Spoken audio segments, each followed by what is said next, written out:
कि मेरे को ये नहीं लगता कि आशीर्वाद समाज इतना बड़ा होगा, आप सभी का आशीर्वाद एक साथ प्राप्त होगा मेरे मिलकर। और मैं फिर से आपको नमन करता हूँ।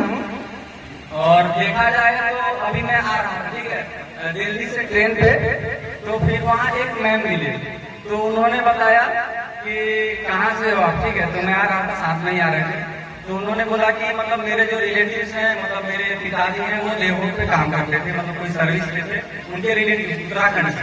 तो उन्होंने बताया कि वो तो बहुत पिछड़ा एरिया है। फिर मेरे दोस्तों ने बताया कि फिर अभी पीएचडी में सिलेक्शन हुआ है, इसका फर्स्ट रैंक है, तो वो भी काफी खुश हुए। तो देवभूमि ऐसा क्षेत्र है जिनको सभी को पता है कि वो पिछड़ा क्षेत्र है, ठीक है। तो जैसे कि हम देखें लाइट के क्षेत्र में देखें तो हमको क्या चाहिए, इंजीनियर्स चाहिए ना। हमारे देवभूमि में लाइट की सुविधा अभी भी नहीं है। कोई भी आते हैं, जैसे कि बाहर से पोस्टिंग होते शिक्षक आते हैं, तो बोलते हैं नहीं रह सकते हम देवभूमि पे। और अभी मैं रिसेंटली न्यूज में भी देखा, जो हमारा चिकित्सा व्यवस्था है वो भी नहीं है। एग्रीकल्चर में भी क्या है, हम अभी भी, जैसे कि मैं एग्रीकल्चर कर रहा हूँ, तो क्या होता है, हम कीड़ा लगने से बीमार का दवाई डालते हैं, बीमार लगने से कीड़ा का दवाई डालते हैं। तो इससे क्या हमको सीख ये मिल रहा है कि हमें अब इंजीनियर्स भी चाहिए हमारे समाज से, हमारे क्षेत्र से, डॉक्टर्स भी चाहिए और एग्रीकल्चरिस्ट भी चाहिए। तो इससे और एक मैं और बात बताना चाहूंगा कि हमारे क्षेत्र जो है सभी जो है, मतलब बच्चे को अभी अच्छे से अच्छे शिक्षा देने के लिए, ना ही मैं शिशु मंदिर में पढ़ा हूँ, ना ही मैं इंग्लिश मीडियम में पढ़ा हूँ, ये सब चल रहा है। तो अब हमको ना ही ये सोचना है कि बस पढ़ाना है, अब हमको उनके रुचि के अनुसार उनको डालना है कि बच्चा किस क्षेत्र में इंटरेस्ट रखता है। क्या वो बचपन से मतलब ट्रैक्टर्स पे होते हैं, तो उनको इंजीनियर बनाए, कुछ जैसे कि नट बोल्ट बोलने का तो इंजीनियर बनाए, कोई जैसे कि डॉक्टर्स को देख के, तो आपको उनका जो माइंड सेट है उसको भी आपको एक मतलब प्रॉपर सेट देना पड़ेगा, ठीक है। जैसे कि कोई, जैसे मैं था, खेती से ही रुचि रखता था मैं, सुबह स्कूल जाने से पहले भी क्या करता था मैं कि मतलब खेत जाना है, तो फिर धीरे धीरे मैं शिशु मंदिर में भी पढ़ा, फिर डीएवी में भी पढ़ा। सभी गुरुजनों को भी मैं नमन करता हूँ, आज उनके आशीर्वाद, उनके सहयोग से यहाँ पहुंचा हूँ, इस मंच पे खड़ा हूँ। तो अभी जैसे कि हम देखें तो बोलते हैं कि गिनती के जिला ना ही धर्म चेक करिए, देवोगे डॉक्टर नहीं है ना, ये है।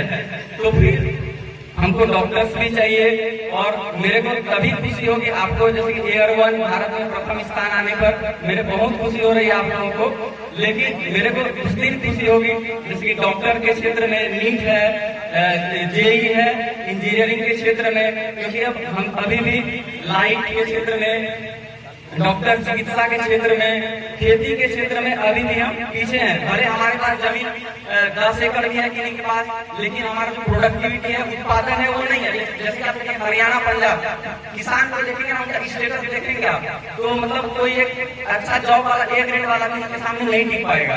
तो क्योंकि हमारे पास, हम वहाँ जन्म हुए हैं जहाँ हमारे पास मिट्टी है, अच्छे साधन है, तो हम कृषि को और बढ़ावा दे सकते हैं। और मैं तो यही कहूंगा कि शिक्षा के क्षेत्र में ही हमको पहले फोकस करना होगा। और आप सभी ने जो किया मेरे लिए, वो मैं कभी नहीं भूल पाऊंगा। आप सभी का आशीर्वाद एक साथ मिला, आप सभी का प्यार जो मिला, और मैं आपसे यही प्रार्थना करता हूं कि मुझे एक अच्छा नागरिक बनने का, एक समाज के प्रति प्रेम हो, समाज के प्रति कुछ कर पाऊं, ये आशीर्वाद दें। और मैं फिर से पुनः शिक्षा पे ही बात करूंगा, क्योंकि शिक्षा ही है, आप शिक्षा को ही करना पड़ेगा। आपको इंजीनियर, डॉक्टर्स बनाने पड़ेंगे हमारे यहाँ से, तभी सुधरेगा। नहीं तो देवभूमि लाइट नहीं है, 5 दिन कोई आएंगे, पोस्टिंग होगा, चले जाएंगे, फिर हमको भागना पड़ता है। अभी भी हम कई परेशानियों से जूझ रहे हैं, चाहे वो चिकित्सा के क्षेत्र में हो, चाहे वो खासकर चिकित्सा ही बोलूंगा मैं, और खेती के क्षेत्र में भी हम पीछे हैं, क्योंकि हमारे पास, मेरे ज्ञान के अनुसार खेती की कमी नहीं है हमारे पास। आई थिंक मतलब मोस्टली जो है 5 एकड़ भी हमारे किसान भाइयों के पास है, 10 एकड़ भी है, लेकिन प्रोडक्टिविटी नहीं है। लेकिन जब आप हरियाणा, पंजाब में जाएंगे, उनका जो अभी, जैसे कि मैं एक बात बताना चाहूंगा,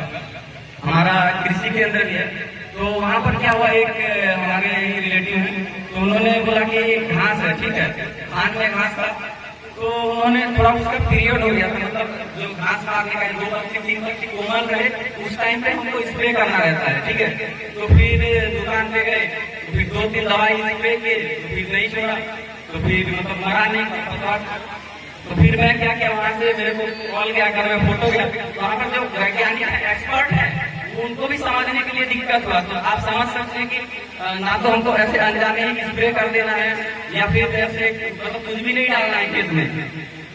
तो फिर जो साइंटिस्ट सर है वो उन्होंने जो वीड के ही विशेषज्ञ, वीड मतलब खरपतवार के ही विशेषज्ञ हो, तो फिर वहां से गया मैं।